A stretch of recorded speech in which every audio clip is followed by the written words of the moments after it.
there, I'm Kim Hayek with Admission Loans, and we are here today to have story time with Pamela Maloney. Welcome, Pam. Hi, Kim. Thanks for having me. Absolutely. Well, last time we talked about rate schmates, right? Yes. And about how there are so many opportunities out in our current real estate market right now. So, talking about opportunities, let's have you tell us a story today about how somebody who has a really low interest rate, maybe they bought when the rates were in the threes or fours or refinanced at that time, and now they see all this great opportunity and they want to move, but they have this great rate on their current loan. What is a story that you can tell us about this situation? Yeah, that's really great because there are people who are maybe not in their perfect, forever home. They have a reason to maybe buy because they're on a busy street or to get closer to their kids' school. It's not their forever house. So they have a reason to move, but they're kind of hesitant because they own a property, like you said, and it has a very low interest rate, and they're kind of conflicted because they're like, I'm going to give up the home that I'm living in now with a really low interest rate, only to turn around and buy a home, albeit with some great opportunity that we outlined in our last video for buyers. But I'm going to be starting a new interest rate that's higher. So why would I be doing that? And so they're kind of hesitant. They're sitting on the sidelines. But I did have some friends reach out to me because they saw a unique opportunity that's available in this situation. I'd actually thought about it. I know a lot of other people in the business have thought about it, but it's still sometimes hard to get people off that fence and to kind of dive in and trust or go with what their heart is telling them we need to change.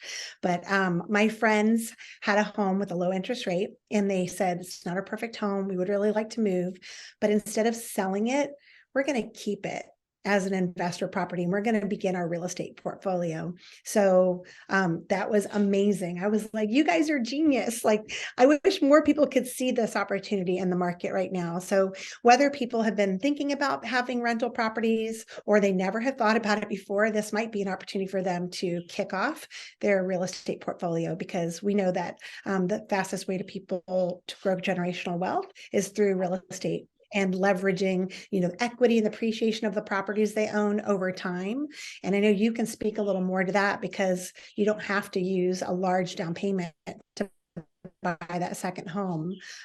You can buy it with a lot less down, where a lot of people didn't really realize that because of that asset that you have in your old home. Yep, absolutely. So it's most people, like you said, they just don't know that on a conventional loan, you don't have to put 20% down. When you're purchasing your primary residence, you can put as little as 5% down, even though you've already had a mortgage. So I think that's a great opportunity. And for veterans, they can still do 100% financing. Even if they currently have a VA loan, there is still some opportunity to utilize another VA loan, depending on their specific situation. But Yeah. it's just so many different opportunities to explore and see how you can grow that wealth and then move into a different primary.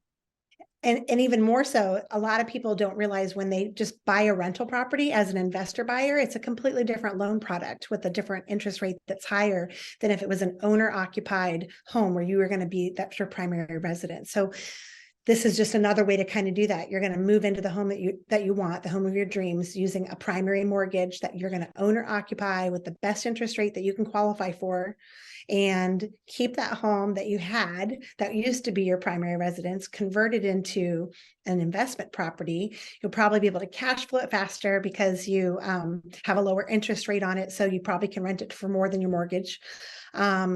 And then when you're shopping for your next home, you kind of remove that whole contingency issue with a lot of times what you have a house to sell in order to buy the other home. And it's more pieces to connect together, kind of like a domino effect. And it's harder to manage a transaction like that. And it makes you a much better buyer, scenario for you when you're kind of looking at homes, because you don't have that thing holding you back. So you can just, be unencumbered when you're off looking for your next home. So yeah, there's just there's so much opportunity in doing this scenario that my friends just pulled off. And with them, because you negotiated, Yes. not only a great sales price for them, but you also negotiated for them to have a seller concession, which then enabled us to be able to do a 2-1 buy down. So they were able to start their interest rate in the low 5s, not where rates currently were when they bought. So Yeah, opportunity. that's another piece of the puzzle. I mean, had they not been able to get that buy down that we negotiated, they still, because of the low rate of their house, they may have been able with that cash flow to help supplement, any overage they were paying with the higher rate on the new home. But now it was even better because the market was such that we talked about in the previous video, the rates schmates thing. So they were able to get a seller concession that kind of in the short term bought their rate down. And yeah, so they kind of got a win-win on all around here.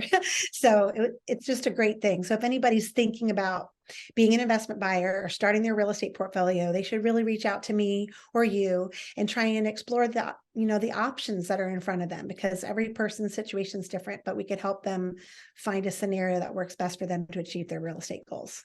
Yep. And like I always say, it starts with a strategic plan. You don't know what you don't know. So we're working to educate. Yep. People, know that this is a possibility, but also let's get a plan of action together. Let's figure out how you can do this. So, for our friends or family, anybody watching this, if you have questions, call Pam. Let me know if you have questions on the lending side. If you have thoughts, we can figure out how to make this a reality for you. For sure. And if you own a property right now and you've always thought about having a rental property in the vicinity where you live, this is maybe a great opportunity to start on that road, Yes, yes. Like you said, it's genius. You kind of shift that way of thinking and get started. It's a little paradigm shift, and then you'll be on your way to have a profitable investment property. Absolutely. Well, that is a great story, Pam. Thank you so much.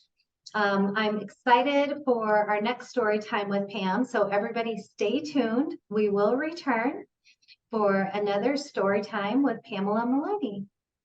Thank you, Kim. Thank you.